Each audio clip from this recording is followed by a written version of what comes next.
दोस्तों ITI builder trade के जितने भी छात्र हैं जो इस बार ITI CBT का एग्ज़ाम देने वाले हैं, यह जो क्वेश्चन आप देख पा रहे हैं दोस्तों, भारत स्किल के द्वारा जो न्यू PDF जारी किया गया है उसमें जो इम्पोर्टेंट क्वेश्चन है वो सभी क्वेश्चन आपको इसमें बताया जा रहा है जो कि इस बार एग्ज़ाम में आने वाले हैं। तो वीडियो को ध्यान से देखना दोस्तों। आज का जो पहला प्रश्न दिया गया है आपका, थर्मिट मिश्रण कैसे प्रज्वलित किया जाता है।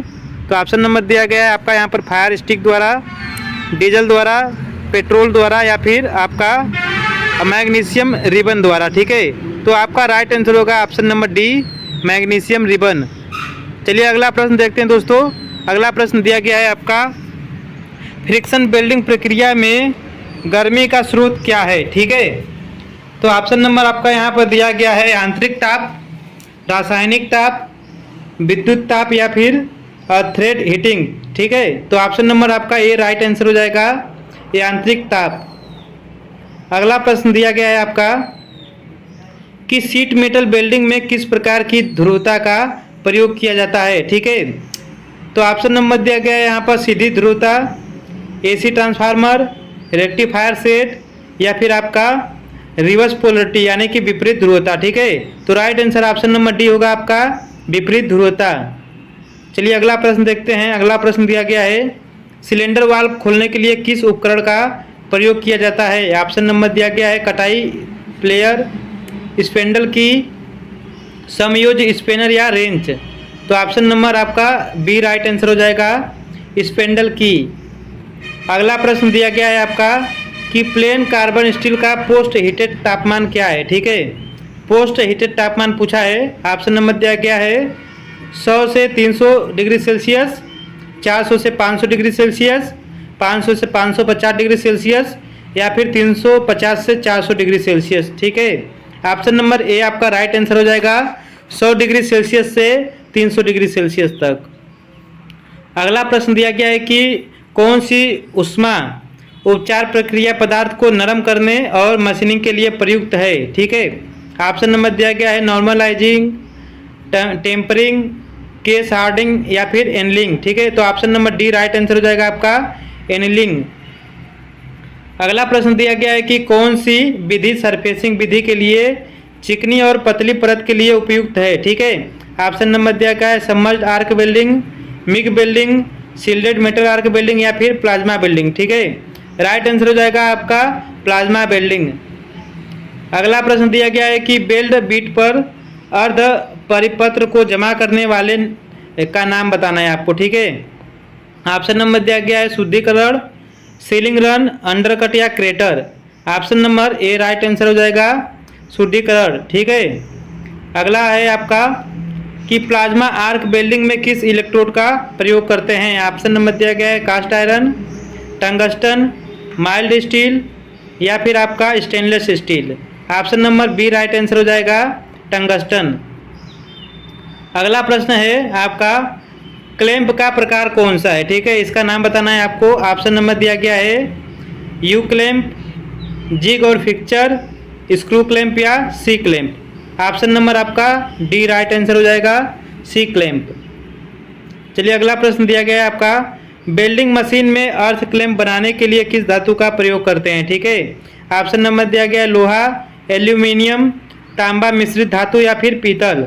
तो option number C right answer हो जाएगा, तांबा मिश्रित धातु।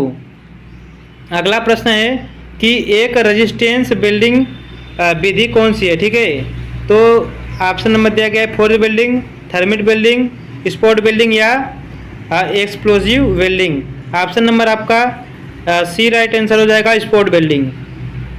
अगला प्रश्न है कि टिक वेल्डिंग में वर्कपीस को ऊष्मा देने का मुख्य स्रोत क्या है।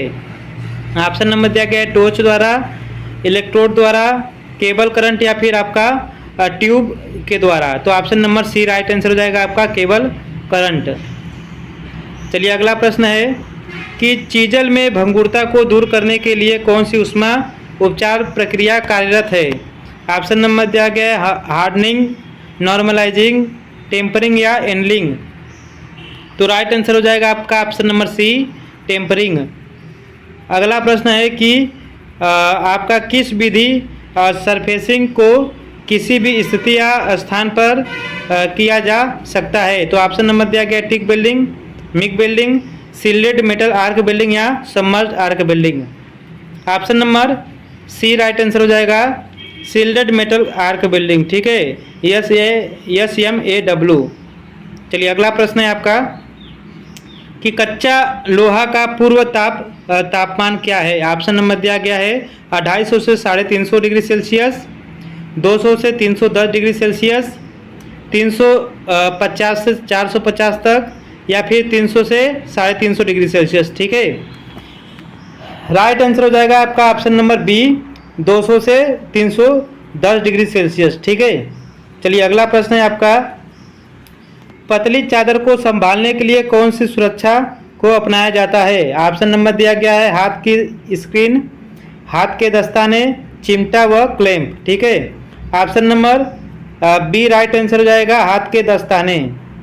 अगला प्रश्न है कि काटने के बाद एक प्लेट से बर निकालने के लिए कौन सा ऑपरेशन किया जाता है। ऑप्शन नंबर दिया गया है फाइलिंग, स्क्रैप, हैक्सॉविंग या फिर चीजलिंग। तो ऑप्शन नंबर ए आपका राइट आंसर हो जाएगा, फाइलिंग।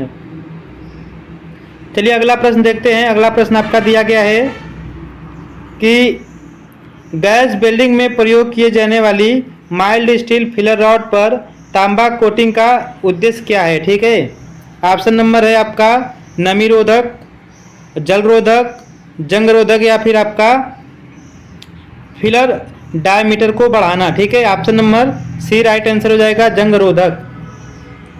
अगला प्रश्न है आपका कि आर्क वेल्डिंग में किस प्रकार के ट्रांसफार्मर का उपयोग करते हैं। ऑप्शन नंबर दिया गया है 1 to 1, step down, step up या आइसोलेशन। तो आपका राइट आंसर हो जाएगा option number B, step down. अगला प्रश्न है कि रूट गैप का क्या उद्देश्य होता है। ठीक है, तो ऑप्शन नंबर दिया गया है टूटने से बचाने के लिए, परुषता से बचने के लिए, अंडरकट से बचने के लिए, या फिर पैड बढ़ाने के लिए। तो ऑप्शन नंबर आपका डी राइट आंसर हो जाएगा, पैड बढ़ाने के लिए। ठीक है, पैड यानी कि पेनिट्रेशन को बढ़ाने के लिए यह किया जाता है। ठीक है, चलिए अगला प्रश्न है कि वेल्डिंग प्रक्रिया में रूट गैप किस चरण में निर्धारित किया जाता है। ऑप्शन नंबर दिया गया है वेल्डिंग चरण के बाद, वेल्डिंग चरण से पहले, वेल्डिंग चरण समाप्त करना, या फिर वेल्डिंग चरण के दौरान।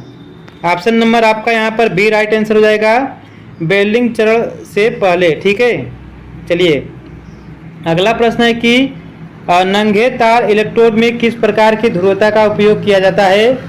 ऑप्शन नंबर दिया गया है विपरीत ध्रुवता, रेक्टिफायर सेट, सीधी ध्रुवता, या फिर एसी ट्रांसफार्मर। ठीक है, राइट आंसर हो जाएगा आपका स्ट्रेट पोलैरिटी। चलिए अगला प्रश्न दिया गया है कि GTAW का पूर्ण रूप क्या है। ठीक है, तो गैस टंगस्टन आर्क वेल्डिंग, या फिर आपका ग्रिड टंगस्टन आर्क वेल्डिंग, या गैल्वेनिस्ट टंगस्टन आर्क वेल्डिंग, या फिर आपका ग्रू टंगस्टन आर्क वेल्डिंग। ठीक है, तो राइट आंसर होगा आपका गैस टंगस्टन आर्क वेल्डिंग। ठीक है, GTAW का फुल फॉर्म है। ठीक है, इसे आप नोट कर लीजिएगा, काफ़ी ज़्यादा इंपॉर्टेंट है दोस्तों।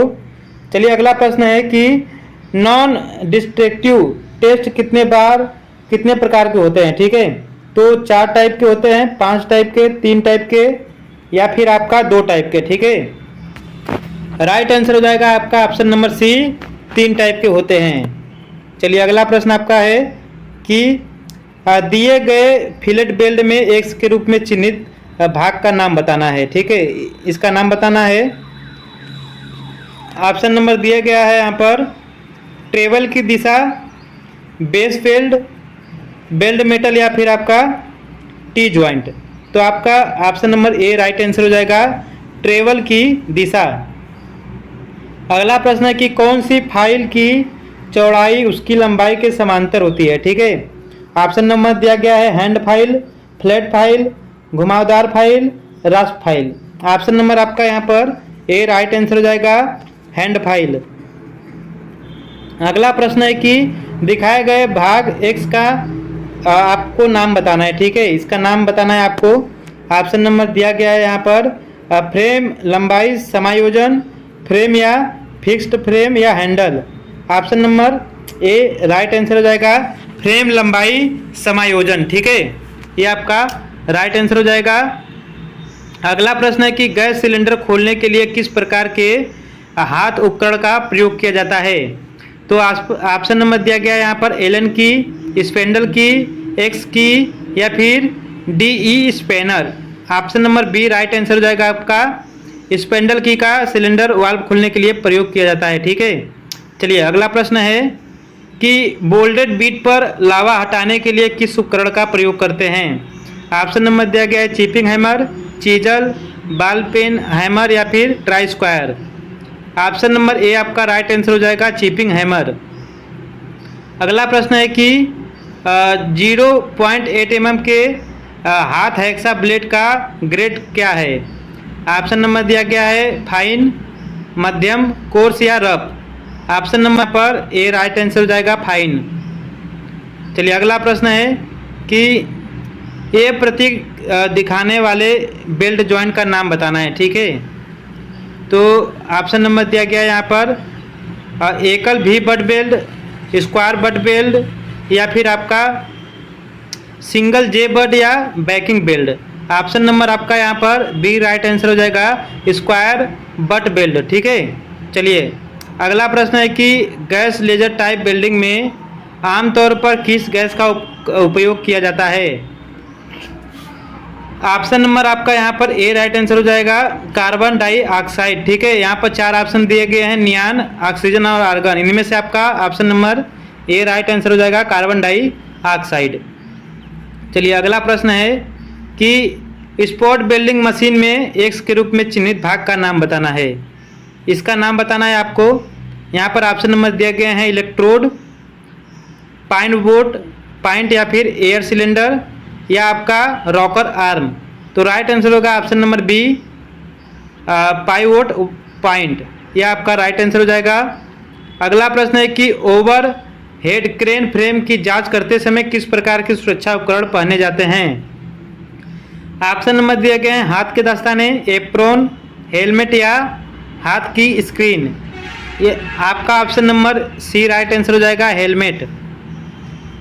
चलिए अगला प्रश्न आपका दिया गया है कि गैस वेल्डिंग में सिलेंडर को गैस रेगुलेटर से जोड़ने के लिए क्या प्रक्रिया अपनाई जाती है।